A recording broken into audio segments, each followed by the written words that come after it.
बिस्मिल्लाहिर्रहमानिर्रहीम। अस्सलामु अलैकुम वरहमतुल्लाहि वबरकातुहू। मंगल 16 जमादियुल अव्वल 19 नवंबर ते 5 मंघर की तारीख। मैं मुमताज़ तारिक तुसां दे पियो वखरी गाल। उम्मीद करदा सारे सज्जन खैर सल्ला दे नाल होसो। ये दे पियो जी हाँ, इन्दी मौसम आ गई है।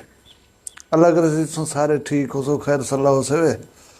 डू जवाने जा ज़ाला रोस पैन उन्हें ज़ाले अपने को मनाए किवें मनाए ने इहो कोई तो अज वीडियो दे विच दसना है।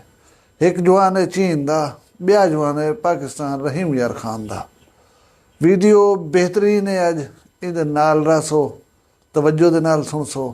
लेकिन अगर आए बिठो पहली दफ़ा चैनल वखरी गाल ते इहो जा दिलचस्प वीडियो देखण चाहंदो चैनल को सब्सक्राइब कर गिनो।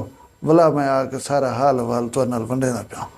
जिन्हें दोस्तें चैनल को सब्सक्राइब करके दे उन्हें को मैं खुश आमदेद दा शुक्रिया भी अदा करना। पहले तो आपको परे वाली गाल च सुनावा। चीन दे विच एक जवान दा नाम है ज़ाओ। उनकी 2007 दे विच शादी थी है। वो इवें कोई सीरियस मसला ही कहना हा, इवें चिड़चिड़ा थोड़ी जी जो थी है। उन्हें फैसला जा कि डुनाए असां भाई निखड़दे पियो। वो ज़ाल जो मदी बधी वो अपना वन करें पेके पाए थी है। हुण तुहानूं पता है चीन बहु वड्डा मुल्क है, बहु परें है, बे सूबे दे विच रहंदी पई है। अच्छा, उन्हें कहीं ना कहीं वाले एक बे नाल टेलीफोन दे उत्ते राबता ही कर गिंदे हन, एक बे दी खैर सलाई पुछ गिंदे हन। निखड़े निखड़े जेरे वाले बहु जाड़े थी गए। ज़ाओ साहब को ख्याल है कि ज़ाल को यार मनावना चाहिए है। वो मनावन दे वास्ते साइकिल दे उत्ते चढ़ बैठे। वो अपना साइकिल को चलावन शुरू कर दिता है। ओ भी जा ओ जौलाई दे विच निकथा। पिछली जौलाई दे विच गाल है, गर्मी की शिद्दत की वजह वो 2 दफ़ा हीट स्ट्रोक ही थे। हीट स्ट्रोक असां सरेकी दे वजह तो झल्ला लगन या लू लगन जेको आदो तुसां। एक दफ़ा हस्पताल दाखिल थे, वो ज़ाल हटके नहीं रह गई। राबता ते हा पिया वो दसिया ही सी बोले मैं तो मनावण आंदा पिया। उहाँ के अल्लाह दा बंदा साइकिल दे उत्ते ना चढ़, गरम्यान तक कोई थी वैसी। उहाँ के ना मैं साइकिल दे उत्ते आवणे और ताए तक आवणे। खैर दवा दारू घेन करें भला साइकिल को चलावण शुरू कर दितस।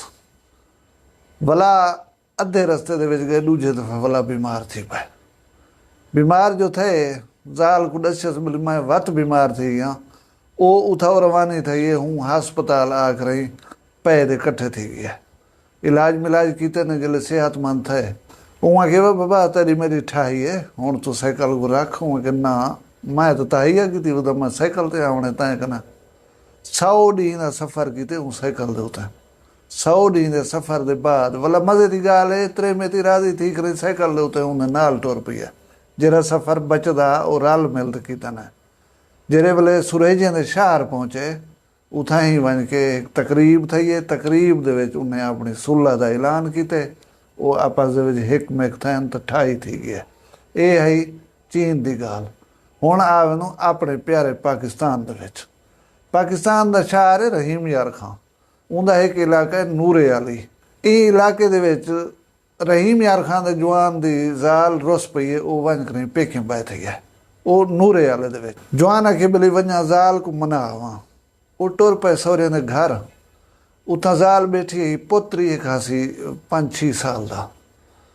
उन्हें नाल गुफ्तगू की असी। सासी बैठी ही थी, ज़ाल का एक चाचा ही उथे मौजूद हा। इवें अलावण पे गन अला बोल दे तलखी थी गई है, चिड़चिड़ा थी गई है।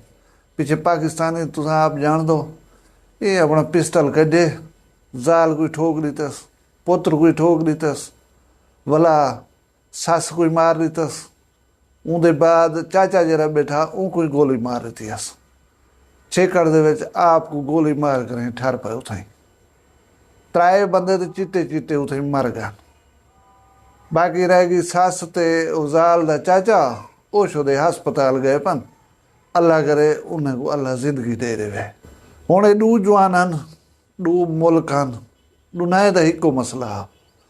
चाइना वाले जवान किवें मसले को हल किते, पाकिस्तान वाले जवान किवें मसले को हल किते। हुण ये आख सकदो कि मसला इको आ, उहदे हल 2 मौजूद हन। अच्छा, कोई बंदा इं हल वाले पास तवज्जो दे सी जरा चाइना वाले अपनाए, शायद कोई कना अपने सी। पाकिस्तान के लोग जेरे मेरा ख्याल है ਉਹ मेरा ख्याल है कि पाकिस्तान के लोग जो हैं ना वो दीन कने भी दूर हैं, तालीम कने भी दूर हैं, भला मुआशी मुश्किलात इतना हैं कि बर्दाश्त कहीं दे जहन दे विच है करना, बस थोड़ी जी गाल थी ठोक दी तो ना हुण हूँ ने कोई पूछे पागल दा पोतरा तैं वंज करें अपनी जाल को अपने बाल को भला आप कोई मार दी तो ही चाहता तो ये हमें कि मतलब सुलह थी वे तो घर वसे वंज वसूं कट्ठे उंदा तू चंगा हल कढ़ के आई उन्हें को मार रखी भला घर वस गया हुण भला वो आई मोहतरमा जी रूसी तो गई बैठी हूँ कोई सोचना चाहिए हा चलो रोसी आई हमें उंदा कोई हल कढ़ना हा ये मुमकिन है कि कोई इो जी गाल की उस जी जवान को बर्दाश्त नहीं थी आई जवान आखिर जवान होंदे भला असां मिर्चें ढेर खनूं असां फटास खाधी वधूं रोले बे होंदे दिल दिमाग दे विच वो हावी थी वञनि पिछे जरा रिएक्शन इहो जानते हुण ना उंदा फ़ायदा थिया ना थिया उंदा फ़ायदा अपने घर को चट बर्बाद कर रही कब्बर च वञ सुमसी दुख दे गया जाल दे प्यो मां को दुख दे गया अपने प्यो मां को बर्बादी फैला गए ये कोई तरीका कह नहीं मुनासिब मैं कल वाली वीडियो दे विच ही आखे कि भिराओ जरे वाले जरा कावड़ आवे ब्रेक ते लत रखी करो अपने लैदर जे वो जरा ठीक कराई वधे रहो कितनी ब्रेक मारनी पवे तो लग सकती हो ब्रेक वो ना होए बंदे ना सफ़ा चाती वञो तो बाद दे विच गाड़ी वञ रुके हमेशा रेल गाड़ी वाली कार न थे करो वही जी भला अगो आ वञो को दफाड़ ते वञ ब्रेक मरेंदी है पहले ब्रेक नहीं मरेंदी हूँ वेले जरा डिसीजन करण दे उते आ वेंदो ना उंदे नताइज दे उते भी थोड़े जा गौर कीता करो एक कत्ल दूजा खुदकुशी डोड़े अजाब सिर दे उते चा गयो है तो मकसद इहो हासिल न थे जरा हासिल करना हा अल्लाह असां को सिरात मुस्तकीम ते चलावे तुसां सारे अपना ढेर सारा ख्याल रखा है मैं को दुई याद रखा है जींदे उसों कल मिलसूं बी एक वखरी गाल नाल फिलहाल मैं को दियो इजाज़त अल्लाह हाफिज़।